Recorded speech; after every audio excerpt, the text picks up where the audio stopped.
Hey guys, welcome back.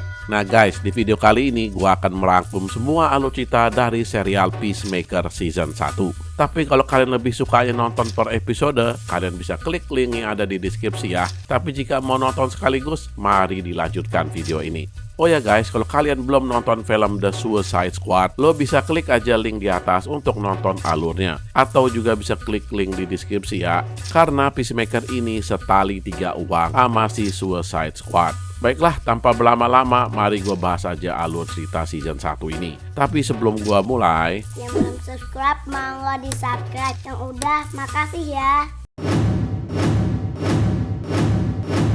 di awal episode guys, kita dibawa ke kejadian setelah peristiwa The Suicide Squad ya, di mana Peacemaker sudah sembuh dari luka tembak yang membuatnya koma dan dirawat di rumah sakit selama 5 bulan. Luka yang dibuat oleh Bloodsport. Di sini Peacemaker udah dinyatakan pulih. Dokter yang merawat pun bilang kalau dia udah boleh pulang. Kaget juga dia dengar itu. Dia pun kemudian keluar ruangan dan berbincang sama seorang OB. Dia nanya apakah benar kalau dia ini bebas. Tuh OB bilang, lah mana dia tahu, emang dia nggak bebas kenapa? Peacemaker bilang kalau dia ini superhero dan dijebloskan ke penjara karena integritasnya. Mendengar itu, sang OB langsung tertawa dan ngeledek Peacemaker dan bilang kalau dia ini superhero yang rasis dan kalah jauh sama Aquaman.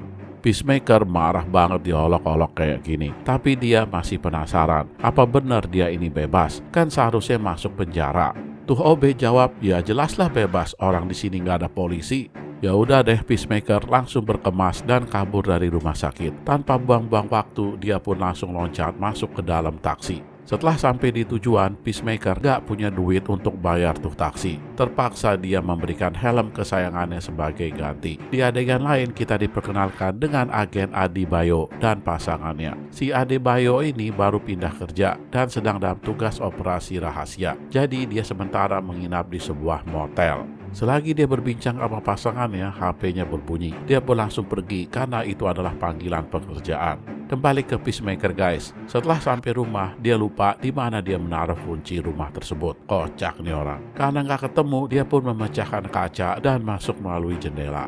Baru aja dia istirahat sambil megang HP, dia udah disergap oleh beberapa orang, termasuk Adebayo. Bener dugaan Peacemaker ini, gak mungkin dia bisa bebas semudah itu, pasti dikejar juga. Seorang bernama Crimson Mern masuk ruangan dan mengatakan kalau masa tahanannya belum berakhir. Si Peacemaker diberi kesempatan oleh Mern untuk menebus sisa masa tahanannya dengan bekerja untuk dia. Dia ini merupakan bawahan langsung dari Amanda Waller. Dia pun memperkenalkan anggota tim lainnya, yaitu The Economist, sang Master IT, Harcourt, dan tentu saja Adebayo. Dia dijelaskan dengan misinya, yaitu menghabisi orang-orang yang diyakini adalah ancaman. Proyek kali ini bernama Proyek Butterfly atau kupu-kupu. Mirip ya guys sama proyek yang sebelumnya, yaitu Proyek Starfish. Karena udah nggak ada pilihan dan bahan peledak masih ada di kepala, terpaksa deh Peacemaker nurut dan gabung ke dalam tim. Setelah itu Peacemaker datang ke rumah bokapnya. Dia menceritakan kalau dia udah bebas dari penjara dan baru aja keluar dari rumah sakit. Tapi itu bokap terlihat enggak peduli. Peacemaker pun pergi untuk melihat burung elang peliharaannya yang dititip ke bokapnya sewaktu dia masuk penjara. Tuh burung demen banget guys ngelihat Peacemaker dan langsung memeluknya. Luar biasa, tuh burung bisa meluk kayak manusia. Setelah itu mereka makan. Peacemaker menceritakan kalau sewaktu di Suicide Squad ada anggota yang takut sama tikus. Mendengar ini bokapnya ketawa guys sampai terbatuk-batuk. Setelah itu dia nanya apakah tuh orang yang menembaknya. Peacemaker malu banget dan akhirnya nggak menjawab pertanyaan bokapnya.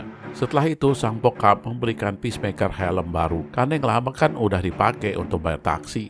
Helm-helm rancangan bokapnya ini memiliki kekuatan yang beda-beda. Di adegan lainnya, tim sedang makan malam di sebuah restoran. Peacemaker tiba di lokasi menggunakan kostum barunya.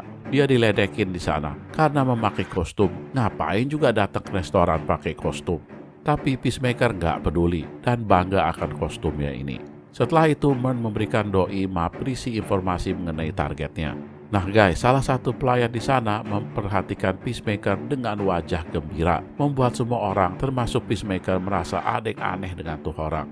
Setelah pertemuan, Peacemaker mau balik naik mobil. Dia dihampiri oleh Adebayo yang tertarik sama tuh elang. Selagi berbincang-bincang, Peacemaker mengatakan untuk hati-hati sama Mern karena dia dulu ada tentara bayaran dan pernah memihak musuh. Peacemaker pun pergi dengan wajah senang karena udah bebas. Di adegan lain guys, Harcourt yang lagi asik di bar didatangi oleh orang yang ingin mengganggunya. Dia pun langsung mengejek tuh orang sampai tuh orang pergi dengan wajah yang kesel. Setelah itu, Peacemaker muncul di samping Doi. Selagi mereka berbincang, teman dari orang yang tadi dihina datang sambil marah-marah. Harcourt melumpuhkan tuh orang dengan mudahnya. Peacemaker langsung jatuh hati ngeliat itu. Kemudian Harcourt bilang ke Peacemaker ngapain dia dikuntit.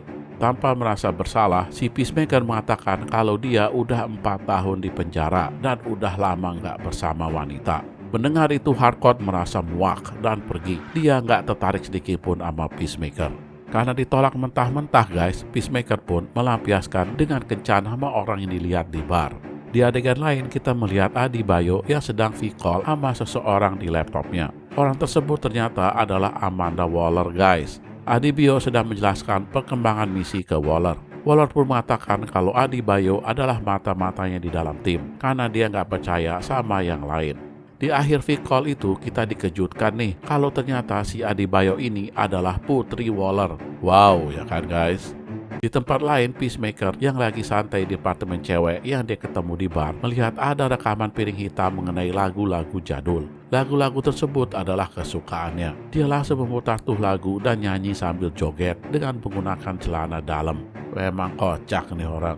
Selagi menikmati lagu tersebut, dia tidak menyadari kalau tuh cewek mendadak ingin menghabisinya. Dia menyerang Peacemaker yang lagi nggak siap. Peacemaker disayat dan dihajar. Dia terkena tusuk. Peacemaker mencoba melawan sekuat tenaga, tapi sepertinya dia kalah kuat. Padahal hanya seorang cewek. Tuh cewek seperti kesurupan. Tenaganya super. Peacemaker habis dihajar. Dia dilempar sambil menembus tembok. Karena udah nggak bisa menang, terpaksa Peacemaker loncat keluar jendela dan terjun ke bawah. Tuh cewek turut melompat dari ketinggian dengan mudahnya. Dia langsung mencari di mana Peacemaker bersembunyi. Setelah menemukannya, dia langsung menyerang ganas. Peacemaker terpaksa menggunakan senjata sonic boom dari helmnya untuk meledakkan tuh cewek. Tuh cewek langsung hancur lebur. Tanah di parkiran pun agak berlubang. Setelah itu guys, kita mendengar sirene polisi yang datang menuju lokasi. Peacemaker hanya terduduk terbengong di situ bersama elangnya.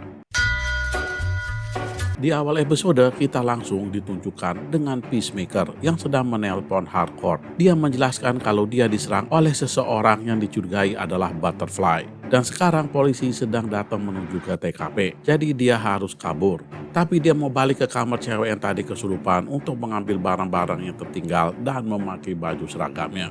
Harcourt pun kemudian tiba di lokasi bersama Adebayo. Mereka menyarankan ke Peacemaker untuk coba lari ke atas dan turun melalui balkon ke bawah. Polisi pun sudah tiba di lokasi dan mengamati keadaan. Di tempat lain, Mern menyuruh The Economist untuk merubah nama STNK mobil Peacemaker ke nama orang lain agar tidak ketahuan kalau si Peacemaker udah keluar dari penjara. The Economist pun melakukannya dengan mudah, hacker gitu loh. Tapi guys, ini orang ngerubah nama tuh STNK ke nama bokapnya Peacemaker. Mengetahui ini, Mern marah bet. Dari jutaan orang yang ada di dunia ini, kenapa bokapnya Peacemaker yang dia pilih? Di adegan lain, setelah Peacemaker selesai mengambil barang, dia menemukan suatu benda yang aneh di apartemen tersebut. Dia pun mengambilnya. Si Peacemaker ini kayaknya agak sedikit on ya. Ngapain dia ngintip di jendela apartemen? Ya ketahuan lah dia sama polisi yang ada di bawah. Para polisi pun pergi masuk ke dalam apartemen untuk mengejar Peacemaker. Peacemaker terpaksa masuk ke unit yang lain untuk loncat dari balkon. Dia pun masuk ke tempat di mana ada pasangan pasutri. Polisi menyisir setiap unit untuk mencari doi. Untuk kabur, si Peacemaker terpaksa menyekap tuh pasutri. Ternyata guys, tuh cewek pasutri malah demen sama Peacemaker. Pasangannya cemburu guys mengetahui itu. Mereka pun berdua bertengkar. Kocak habis. Peacemaker pun akhirnya loncat dari balkon ke balkon di lantai bawahnya. Tapi dia sepertinya kurang lincah ya dalam masalah kabur. Dia terjatuh terus dan sepertinya kesakitan. Polisi pun masuk ke ruangan dan menemukan Sandra. Polisi yang lain terus berdatangan ke TKP. Pas mau turun ke lantai yang paling bawah, Peacemaker dipergok sama satuan polisi. Udah nggak bisa kabur lagi dia. Untung aja Harcourt datang dan menembak roboh para polisi tersebut. Peacemaker pun selamat dan akhirnya bisa kabur ke dalam mobil. Polisi yang lain hanya bisa melihat kejadian itu dari kejauhan dan menembak ke arah mobil, tapi sia-sia guys. Nah guys, akibat ulah The Economist, polisi pun mendatangi kediaman bokapnya Peacemaker, yaitu Smith. Dia dicurigai sebagai tersangka dalam peristiwa semalam. Mendengar ini, Smith marah dan mengusir para polisi karena mereka nggak punya bukti yang kuat. Di adegan lain, si Economist mengobati luka-luka yang dialami oleh Peacemaker. Mereka ini curiga kalau ada orang dalam yang memberikan informasi ke Butterfly. Makanya mereka tahu mengenai Peacemaker dan ingin menghabisinya. Setelah berdebat lama, akhirnya mereka semua sepakat kalau kebocoran itu bukan dari tim mereka. Dan kebodohan Peacemaker lah yang menyebabkan informasi bocor. Masa dokumen rahasia dia bawa ke apartemen orang yang baru dia kenal? Ya dibacalah isi dokumen tersebut. Peacemaker membela diri guys. Dia bilang ya siapa suruh mereka semua tidak jujur dari awal. Dan menjelaskan apa itu Butterfly. Setelah itu Mern mengetahui kalau ternyata ada saksi di TKP, yaitu pasangan yang disekap Peacemaker. Dia pun menyuruh Adebayo untuk menyogok mereka agar tidak bicara. Adebayo pun pergi ke kediaman Pak Sutri tersebut dan menyogok mereka. Di adegan selanjutnya, Peacemaker udah balik ke rumah. Dia ini sedih karena merasa semua orang gak menyukainya. Dia nangis coy. Selagi begitu, dia dipergok nangis oleh teman lamanya. Dia malu karena ketawa nangis. Ya iyalah. Setelah itu temannya nanya kenapa dia bisa keluar penjara. Peacemaker hanya jawab kalau dia sekarang kerja untuk pemerintah. Dan sepertinya Peacemaker ini agak menyesal ya karena banyak menghabisi orang, termasuk Rick Flag. Untuk menyemangati Peacemaker, temannya ini yang bernama Vigilante membawa Peacemaker ke tempat di mana mereka biasanya melampiaskan kekesalan, yaitu dengan menghancurkan sesuatu. Puas banget si Peacemaker bisa melampiaskan amarahnya. Di adegan lain guys, anehnya nih, pasangan Pak Sutri itu ketika diinterogasi oleh polisi menunjuk ke foto yang sama, yaitu Smith. Ya udah deh, polisi langsung yakin pelakunya adalah Smith. Dia langsung diciduk dan ditahan. Setelah sampai rutan, si Smith jalan dengan santainya tanpa takut sama orang-orang yang di sana. Padahal orang-orang di sana pada memperhatikan dia kayak mau menikamnya. Tapi ternyata guys, para tahanan di sana adalah bekas anak buahnya Smith. Mereka semua berlutut sambil memujanya sebagai The White Dragon. Sedangkan Peacemaker yang lagi asik ngeganja sama temannya, termasuk cewek Pak Sutri tersebut, melihat benda aneh yang diambil di apartemen menyala dan berubah menjadi sebuah pesawat alien, tapi dalam bentuk mini. Setelah itu mereka semua lagi bersiap-siap untuk melancarkan misi. Vigilante ternyata nguntit guys. Dia sepertinya ingin ikut mereka, tapi diusir oleh yang lain. Mereka pun berangkat menuju lokasi target, yaitu salah seorang senator Amerika bernama Goff. Senator ini adalah Butterfly ya guys, jadi harus dibinasakan.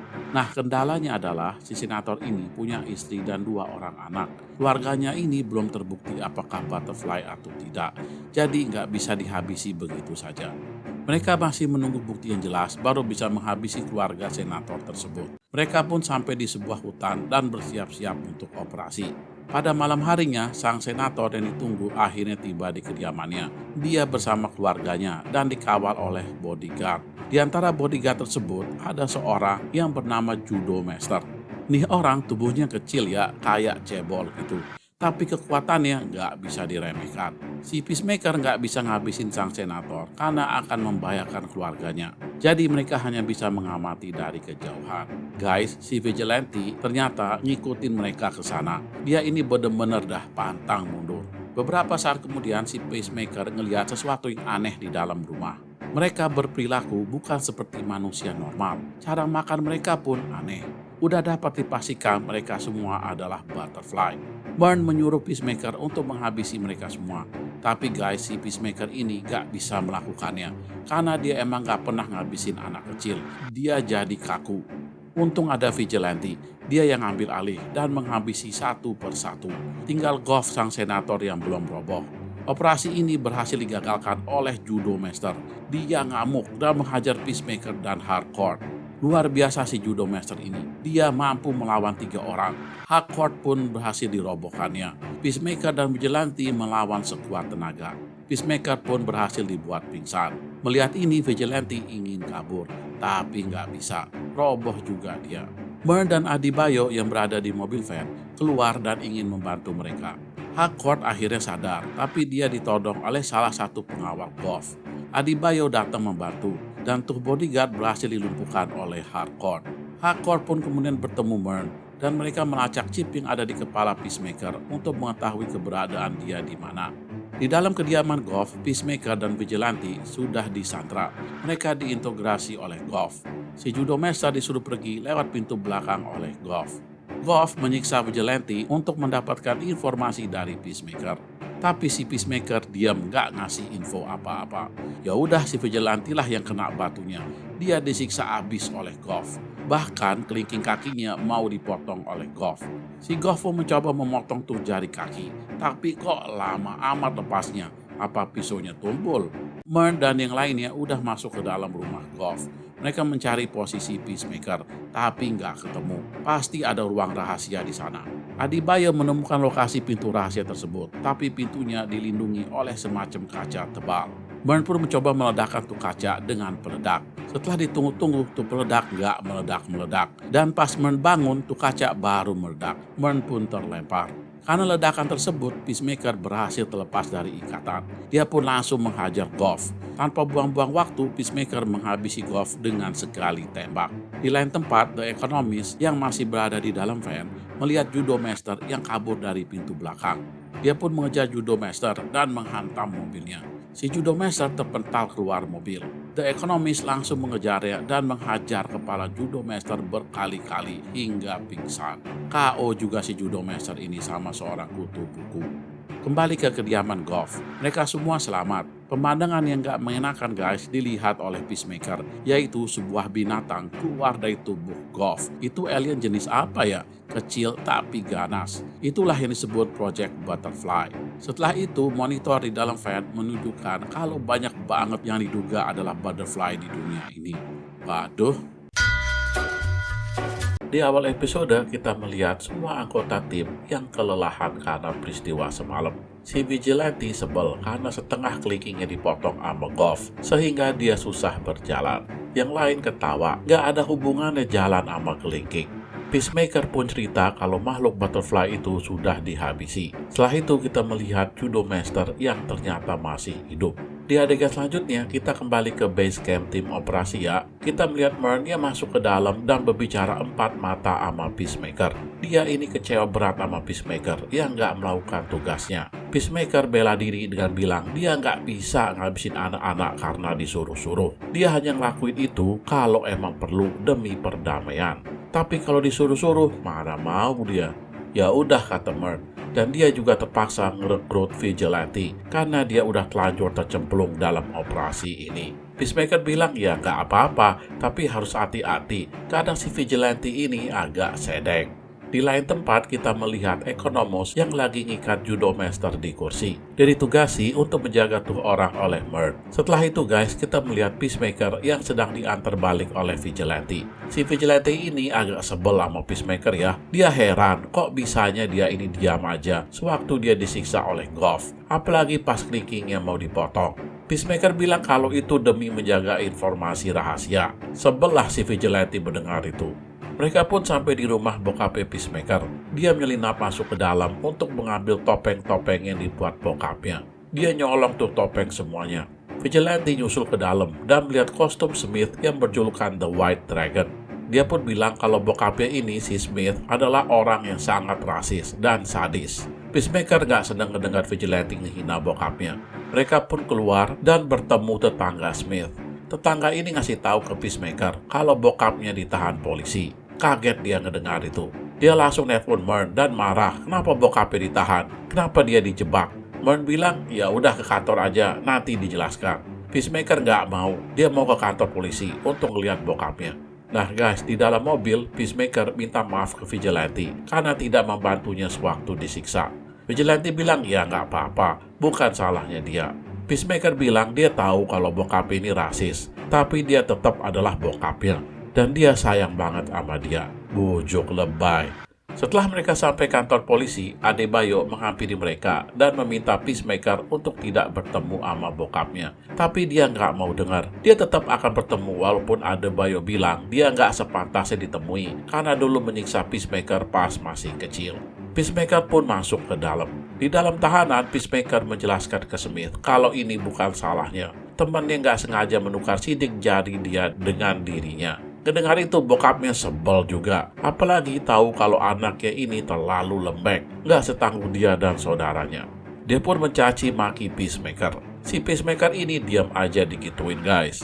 Di luar, Adebayo bilang ke Vigilante kalau Peacemaker ini sebenarnya orang baik, tapi dia jadi gini karena pengaruh bokapnya yang rasis dan sadis. Mendengar itu, Vigilante malah pergi. Karena nggak ada Vigilante, Peacemaker nebeng sama Adebayo. Di jalan dia ditelepon sama ekonomis yang bilang judo master berhasil kabur. Setelah itu dia langsung kena hajar. Ternyata guys, tadi si Vigilante ini pergi untuk membuat kegaduhan di depan para polisi agar bisa ditangkap dan dimasukkan ke dalam tahanan. Peacemaker sama Adebayo tiba di lokasi. Si Peacemaker langsung ngejar judo master. Dia melawannya sendirian. Pertarungan kali ini si Peacemaker terlihat nggak lemah ya. Dia malahan bisa melawan tuh judo master dan membuatnya kewalahan. Si judo master ini terlihat udah kalah dan mau membocorkan rahasia. Sebelum sempat dia mendadak dihabisi oleh Adebayo. Sebel Peacemaker karena lawannya telah dihabisi oleh Adebayo. Judo master dibawa masuk dan diobati oleh ekonomus. Setelah itu Mern langsung ngadain rapat dan marah-marah sama semua tim. Dia nganggap timnya pada inkompeten dalam misi ini. Apalagi setelah mengetahui kalau Adebayo memasukkan ide ke Vigilante untuk ngabisin Smith. Kalau Vigilante tewas gimana? Kekurangan orang mereka untuk hadapin serangan Butterfly. Dia menyuruh ekonomus untuk ngeluarin Vigilante dari tahanan. Setelah ditahan, si Vigilante dengan santainya menghampiri Smith dan anak buahnya tanpa rasa takut. Dia dengan mudahnya melumpuhkan 3 anak buah Smith. Sebelum Smith dan Vigilante berduel, mereka udah diciduk sama polisi. Kemudian Vigilante dibebaskan berkat ekonomus dan dijemput oleh Harcourt. Guys, si Peacemaker yang akhirnya balik pulang ternyata tidak ngabis itu makhluk Butterfly ya. Dia menangkapnya di dalam botol. Setelah itu Peacemaker mendatangi Harcourt yang lagi santai di bar. Dia mau tahu apa isi catatan dokumen mengenai dirinya. Harcourt menjelaskan kalau saudaranya meninggal secara misterius dan Peacemaker terlibat di dalamnya. Mendengar itu, Peacemaker balik pulang dengan keadaan sedih. Dia mabok dan mengingat masa lalunya. Dan juga mengingat perkataan Rick Flag sebelum dia tewas. Di adegan lain kita melihat Adebayo yang masih kerja di kantor. Dia menemukan sesuatu dan menelpon Mern. Guys, ternyata si Mern ini bukan manusia ya. Dia ini Butterfly. Parah, jadi selama ini mereka bekerja untuk Butterfly. Di awal episode, kita lanjutin nih dengan kesedihan Peacemaker di akhir episode 4. Dia tampak frustasi sama dirinya yang gak dianggap sama orang-orang. Untung aja ada Igli yang mencoba menghiburnya. Di adegan lain, si Adebayo didatangi oleh pacarnya, tapi dia buru-buru pergi kerja dan gak sempat ngobrol. Di markas, Mern sedang menjelaskan mengenai asal-usul Butterfly. Makhluk ini udah tersebar di masyarakat luas, bahkan ke para selebriti dan elit pemerintahan. Makhluk Butterfly ini masuk ke dalam tubuh dan menguasai otak manusia. Setelah menguasainya, maka manusia tersebut akan memiliki kekuatan yang luar biasa. Di dalam presentasi itu, Peacemaker masih nggak suka sama ekonomus yang memfitnah bokapnya, sehingga dia masuk penjara. Dia marah besar. Dia kan bisa memfitnah orang lain, kayak Brad Pitt, BTS, dan lain-lain. Tapi kenapa bokapnya? Ekonomus hanya bilang dia nggak kepikiran. Parah. Mern pun melerai dan menyuruh mereka untuk investigasi ke tempat yang dicurigai adalah pabrik pembuatan cairan yang dimakan oleh Butterfly. Di adegan lain, Smith sedang menjelaskan kepada detektif kalau dia ini nggak bersalah dan sidik jarinya bukan sidik jari dia. Dia meminta para detektif untuk cek ulang. Para detektif pun setuju dan melakukan cek ulang sidik jari. Setelah itu, detektif Saul mencocokkan tuh sidik jari. Dan ternyata guys, sidik jari itu emang nggak cocok sama punya Smith, tapi lebih pas punya Peacemaker. Mereka berdua pun mengunjungi para saksi mata. Si Saul ini yakin mereka berdua berbohong dan memfitnah Smith. Karena udah ketangkep basah, ya terpaksa deh pasangan pasutri itu mengatakan yang sebenarnya. Kalau Peacemaker lah yang menyekap mereka berdua. Di tempat lain, tim berangkat menuju pabrik. Tim berisikan 5 orang. Vigilante tentu aja ikut. Mereka pun tiba di lokasi dan bersiap-siap untuk mengintai ke dalam. Vigilante ingin bawa gergaji listrik, tapi dilarang sama Harcourt. Di dalam, Peacemaker mengaktifkan X-ray vision di helmnya dan langsung menghabisi para pegawai pabrik tanpa peringatan. Dia pun menjelaskan ke Adebayo kalau dengan X-ray vision ini, dia bisa melihat makhluk itu di kepala mereka. Jadi mereka ini bukan lagi manusia. Peacemaker pun terus menghabisi mereka satu demi satu. Harcourt dan Vigilante juga masuk ke dalam dan menemukan cairan-cairan tersebut. Berarti pabrik ini dapat dipastikan kalau ini merupakan pabrik milik Butterfly. Mereka berdua pun menyaksikan proses pembuatan tuh cairan. Selagi di sana, Harcourt kepergok. Para Butterfly mengejar mereka berdua. Karena kalah banyak dan kalah kuat, mereka bersembunyi di belakang pintu besi. Mereka berdua kira udah aman. Ternyata ada makhluk lain di sana, guys. Peacemaker pun tiba di lokasi untuk membantu Harcourt. Dia melempar sebuah bom aneh, yaitu kepala rudal yang diberi granat. Dia pun melemparkannya ke kerumunan Butterfly. Ya udah jelas ya guys, ledakannya luar biasa. Rudal gitu loh. Setelah itu mereka masuk ke dalam ruangan. Ternyata di sana ada gorila besar. Tuh gorila juga merupakan Butterfly, jadi udah pasti kekuatannya super. Mereka semua kewalahan melawannya. Untung aja datang Economus dengan gergaji listrik. Dia menghabisi tuh gorila jejadian. Karena misi sukses, mereka langsung pulang sambil bernyanyi-nyanyi kegirangan. Mern yang gak ikut mereka menemui seorang bernama Casper. Dia meminta bantuan tuh teman dengan sebuah masalah. Setelah itu guys, kita kembali ke kantor polisi. Detektif Song melihat Smith yang gak jadi dikeluarin dari tahanan. Dia pun melapor ke kapten polisi, tapi sang kapten udah diganti oleh orang lain yang ternyata adalah Casper. Si Casper nyamar jadi kapten dan menyuruh Song untuk istirahat karena forensik udah membuktikan kalau Smith lah pelakunya. Song gak terima dan pergi. Dia pergi menemui seorang hakim untuk meminta surat penggeledahan. Tuh hakim ternyata merupakan paman Song ya guys. Di tempat lain, tim balik ke markas, dan Mern menyambut mereka dan mengatakan kerjaan belum selesai. Tapi dia menyuruh tim untuk pulang dan istirahat malam ini. Peacemaker diantar oleh Adebayo pulang. Setelah sampai rumah, Peacemaker ngajak Adebayo masuk ke rumahnya dan merayakan kemenangan. Di dalam mereka pun bersenang-senang sambil minum. Peacemaker pun curcol ke Adebayo mengenai Harcourt. Adebayo bilang kalau Peacemaker ini sebenarnya nggak jahat, cuman keadaan aja yang membuatnya gitu. Setelah mendengar itu, Peacemaker permisi ke kamar mandi. Selagi di toilet, Adebayo mengambil diari Peacemaker di dalam tasnya dan menaruh di ruangan tersebut. Setelah itu si Adebayo balik ke kantor. Dia nggak bisa tidur, jadi mendingan kerja. Di kantor dia bertemu Mern dan melihat helm Peacemaker. Iseng-iseng dia memakai tuh helm dan mengaktifkan X-ray vision. Kaget juga dia melihat kecanggihan tuh helm. Tapi guys, tanpa sadar dia melihat Mern yang ternyata adalah Butterfly. Dia mau kabur tapi nggak bisa. Bahaya nasib dia ini.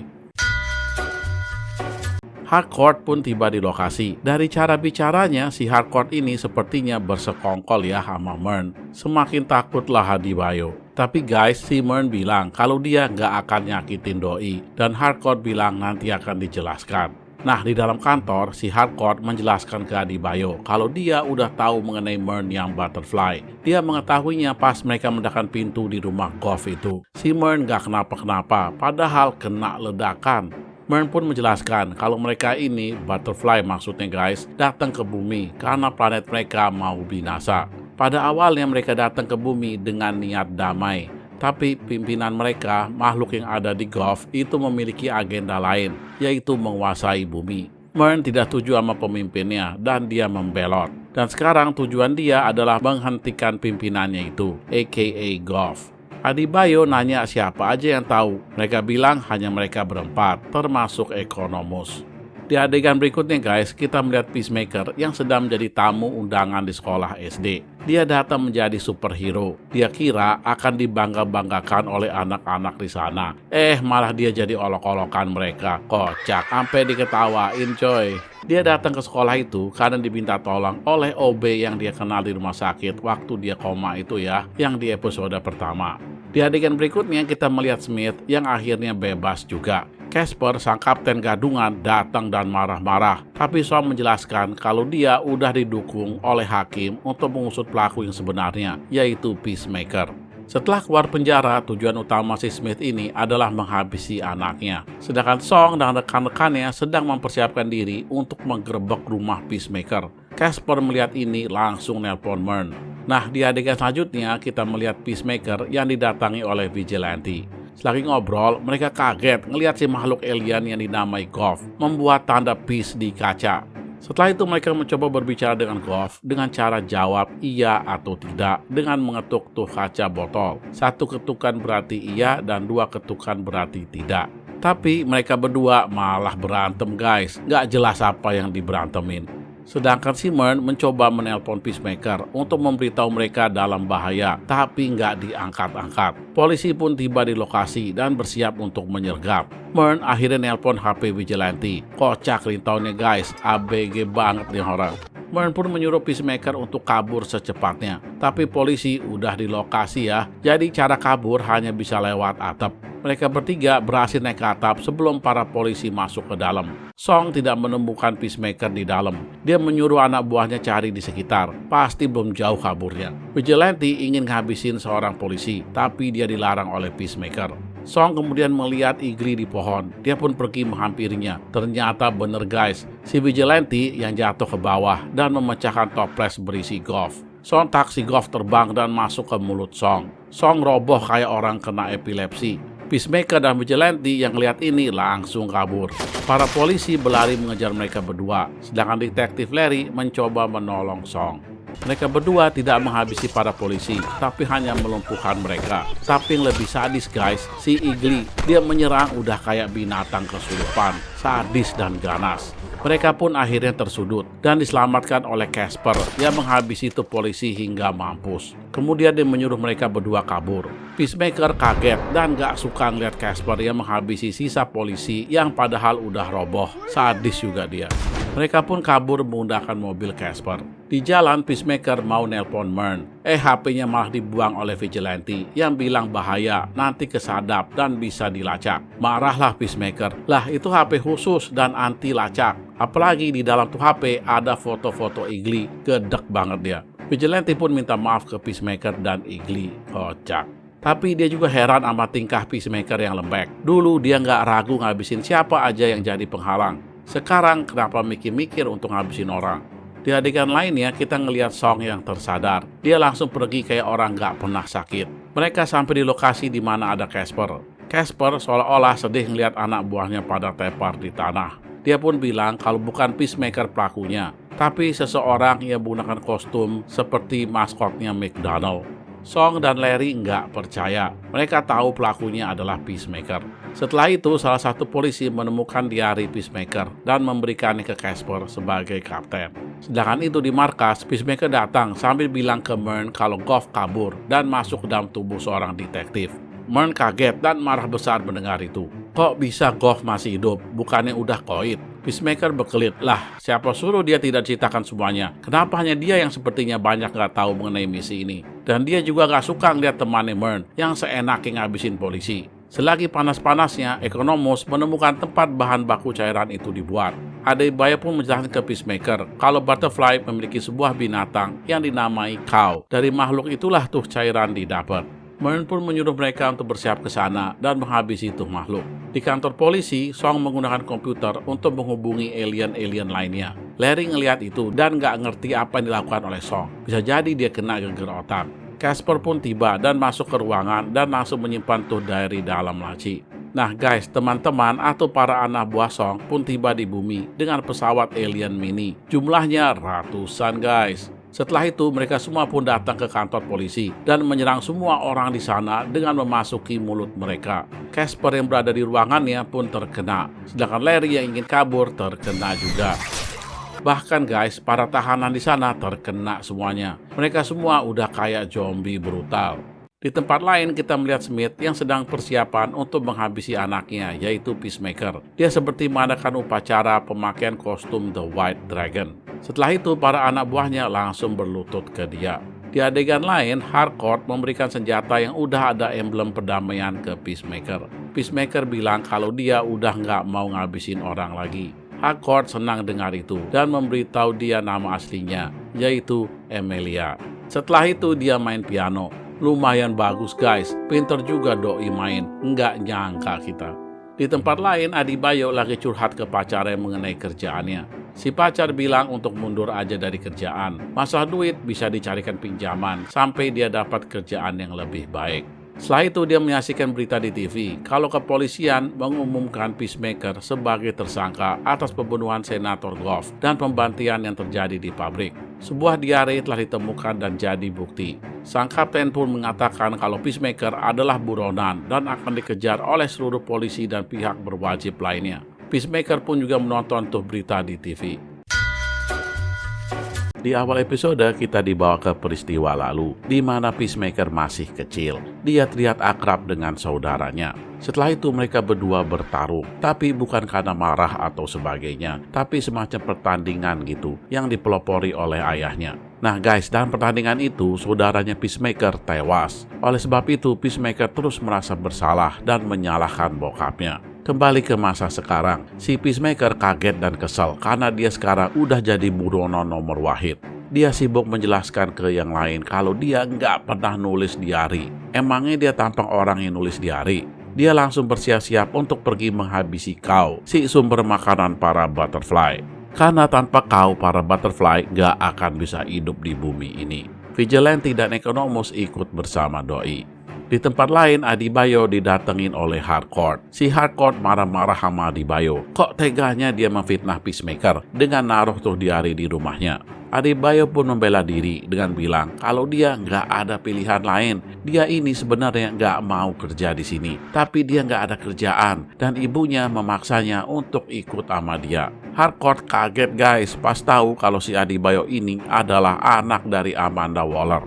Mern pun masuk ke dalam ruangan. Harcourt menjelaskan kalau si Adebayo ini adalah anak Waller. Mert bilang udah tahu, dia udah tahu semuanya. Sekarang yang menjadi perhatian dia adalah pergi dari situ. Karena temannya yang di kepolisian pasti udah jadi butterfly dan mereka pasti datang ke tempat itu. Di adegan lain kita melihat dua orang lagi mau masuk minimart. Mereka bertemu sama Judo Master. Judo Master ini kan penampilannya agak aneh guys. Mereka berdua pun langsung ngolok-ngolok dia. Setelah keluar dari minimart, Judo Master yang kesal karena diolok-olok tadi langsung menghajar mereka berdua. Kemudian dia mencuri mobil mereka. Di tempat lain guys, White Dragon dan pengikutnya lagi bersiap-siap untuk menghabisi Peacemaker. Mereka melacak Peacemaker dengan menggunakan alat pelacak yang ada di helm Peacemaker. White Dragon langsung menghajar mobil van Peacemaker hingga terpental. Dia langsung masuk ke dalam van. Kaget Peacemaker ngelihat bokapnya. Tanpa basa-basi tuh bokap langsung mau menghabisi Peacemaker. Tapi dia ditolong oleh Vigilante. Ngelihat musuhnya banyak, Vigilante langsung melempar granat ke arah mereka. Tapi dia juga terkena ledakan dan sepertinya terluka parah. White Dragon bangun lagi dan langsung mengejar Peacemaker. Peacemaker pun akhirnya sadar kalau helmnya ada pelacak. Dia membuka tuh helm dan mengikatnya ke seekor rakun. Jadi rombongan pemburu mengejar tuh binatang. Amanlah si Peacemaker. Sementara itu si Vigilante masih sempat-sempatnya mencuri mobil pengikut White Dragon dan kabur. Tapi dia sudah luka, jadi pingsan dia di jalan. Mern lagi siap-siap kabur melihat rombongan polisi udah datang ke penginapan mereka. Harcourt ngeliat itu dan bersembunyi. Adebayo pun ikut bersembunyi. Para polisi langsung mendobrak pintu kamar Mern. Mern ngelawan seadanya, tapi nggak mampu ngelawan mereka semua. Song menanyakan ke Mern kenapa dia tahu mengenai Cow. Sebelum Mern jawab, dia udah dihabisi. Seekor butterfly keluar dari mulut Mern. Kaget juga Song kalau si Mern ini ternyata adalah butterfly juga, tapi butterfly yang membelot. Ya udah, butterfly Mern langsung diremukin. Adebayo dan Harcourt mendengar semua kejadian itu lewat walkie-talkie yang dinyalakan Mern. Setelah aman, mereka berdua masuk ke ruangan dan sedih ngelihat jasad Mern dan butterfly yang sekarat. Selagi sedih, Judo Master malah tiba di lokasi dan menghajar mereka berdua. Harcourt ngelawan habis-habisan. Lumayan dia bisa mengimbangi Judo Master, walaupun akhirnya kalah juga. Dia diselamatin oleh Adebayo yang nyetrum Judo Master berkali-kali. Di tempat lain, rombongan pengejar akhirnya mengetahui kalau selama ini mereka mengejar binatang. Kesellah White Dragon. Sementara itu, Peacemaker menemukan mobil Vigilante. Dia menyadarkan dia dan langsung kabur. Di jalan, Peacemaker berhenti karena mengetahui kalau di bagasi ada helm-helm lainnya. Ya pasti ketahuan dong di mana mereka berada. Peacemaker langsung membuangnya, tapi telat guys. Para pengejar udah datang dan langsung menyerbu. Economus kabur dari situ. Peacemaker ngelawan sekuat tenaga dibantu sama Igli. Keren Igli ini. White Dragon pun tiba. Igli langsung menyerangnya. Tapi naas nasib Igli guys.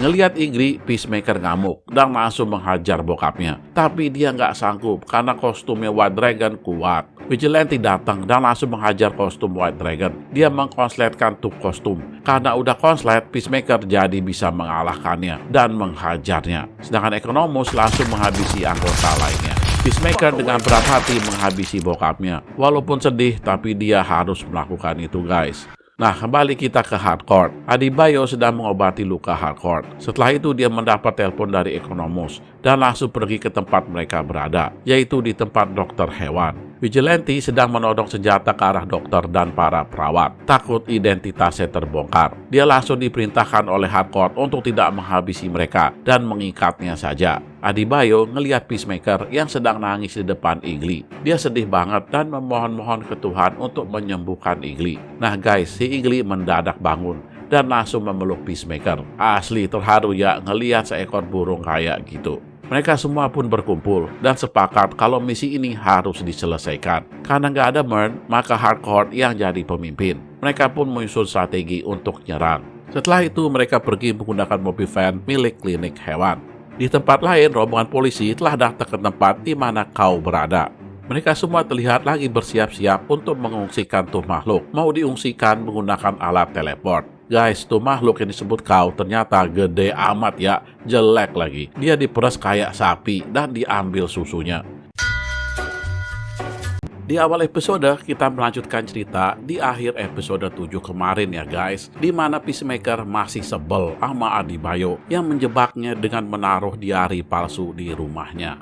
Si Adebayo ini berkali-kali mencoba meminta maaf, tapi si Peacemaker gak mau dan bertingkah kayak anak kecil yang lagi ngambek. Peacemaker juga bilang kalau dia gak nyangka Adebayo akan melakukan itu ke dia. Setelah itu mereka pun akhirnya sampai di tujuan. Adebayo nelpon nyokapnya, si Amanda Waller. Dia minta bantuan dan meminta Justice League untuk datang membantu. Hardcore bilang gak akan keburu karena tuh sapi perah atau kau sudah akan diteleport. Tapi guys, kalau dipikir-pikir kan ada Flash ya di Justice League, pasti keburu. Wong dia lari aja secepat petir.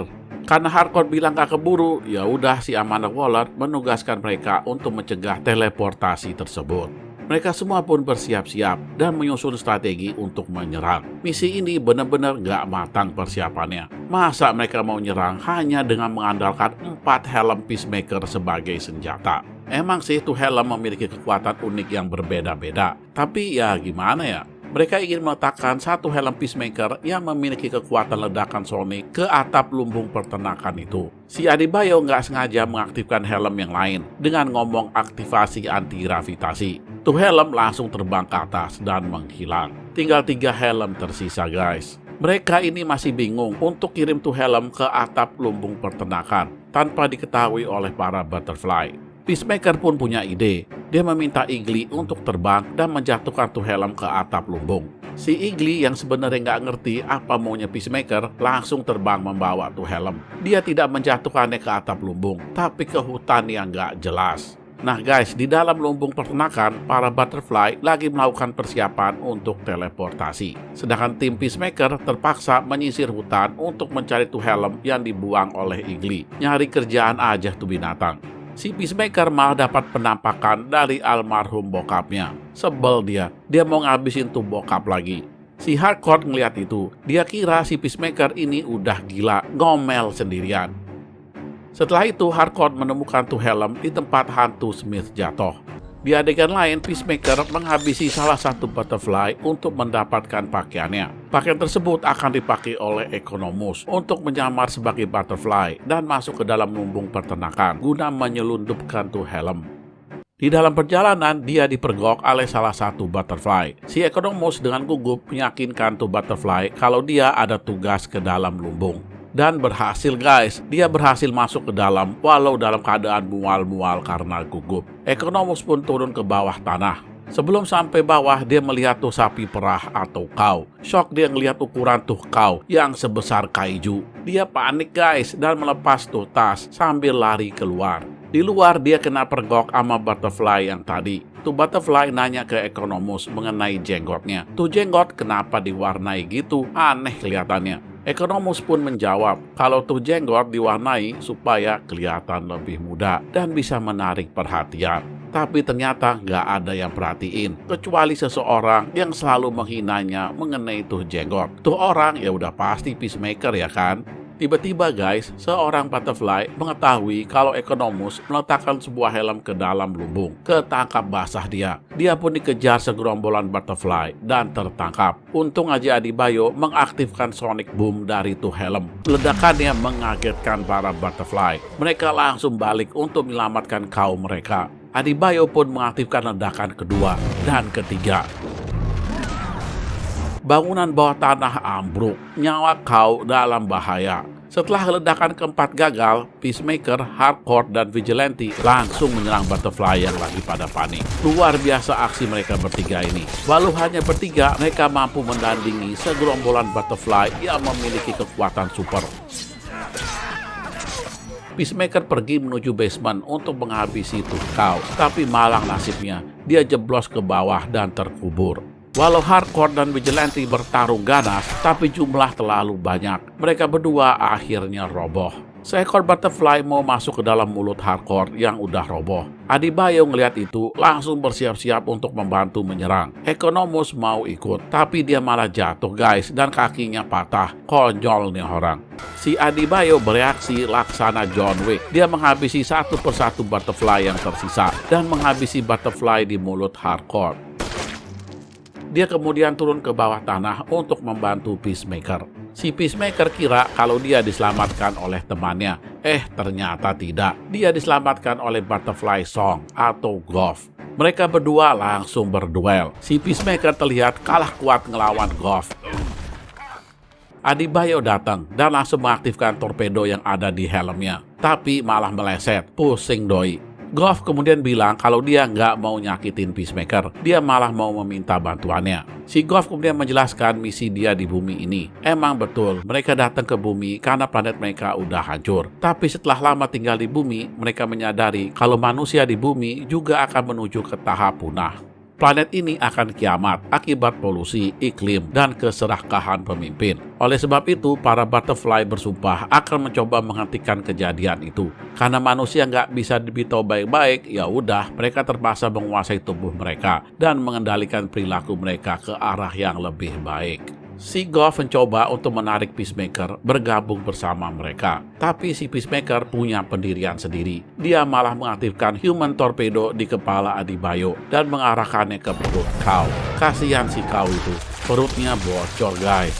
Dia pun langsung menghabisi Goff. Tapi butterfly di dalam tubuh Goff dia biarkan tetap hidup. Mereka berdua pun keluar dari situ dan bertemu sama tim lain di luar yang udah pada terluka. Walau terluka, misi telah berhasil. Dunia selamat. Dalam perjalanan balik, Justice League tiba di lokasi. Ada Superman, Wonder Woman, Aquaman, dan Flash. Dengan santai, Peacemaker bilang ke mereka kalau mereka udah telat. Bujuk, laganya udah kayak lebih kuat dari mereka berempat. Setelah itu guys, mereka semua berada di rumah sakit dan dirawat. Si Peacemaker ini sangat setia nungguin Hardcore di masa-masa kritisnya. Terharu juga Hardcore pas mengetahui itu. Sedangkan Adebayo mengadakan jumpa pers dan membongkar semua tindakan kelakuan nyokapnya dalam Task Force X atau Suicide Squad. Dia pun meluruskan mengenai diari Peacemaker yang fiktif. Sedangkan Economus setelah sembuh kembali bekerja di sebuah penjara. Si Judomaster datang ke lokasi pembantaian. Dia sedih ngeliat para butterfly udah tewas semua. Si Adebayo kembali pulang ke rumahnya untuk bertemu kembali sama pasangannya. Di akhir cerita, kita melihat Hardcore yang sedang pemulihan dan Peacemaker yang sudah balik pulang ke rumahnya dan bersantai di teras bersama hantu bokapnya, Igli, dan tentu aja Butterfly Goff. Ya begitu deh guys, akhir cerita dari Peacemaker Season 1 ini. Di adegan akhirnya seru ya, karena kedatangan Justice League. Pasti keren kalau ngelihat aksi para superhero itu bertarung. Tapi mereka ini terlalu overpower sih untuk ngelawan Butterfly. Wong Adebayo aja bisa menang, gimana Superman dan yang lain ya kan? Baiklah guys, dukung terus Filosofi Film dan klik subscribe, like, and share. Thank you for watching and see you on my next video. Jangan lupa tonton video kita yang lain ya guys. Dan jangan lupa klik subscribe. See you.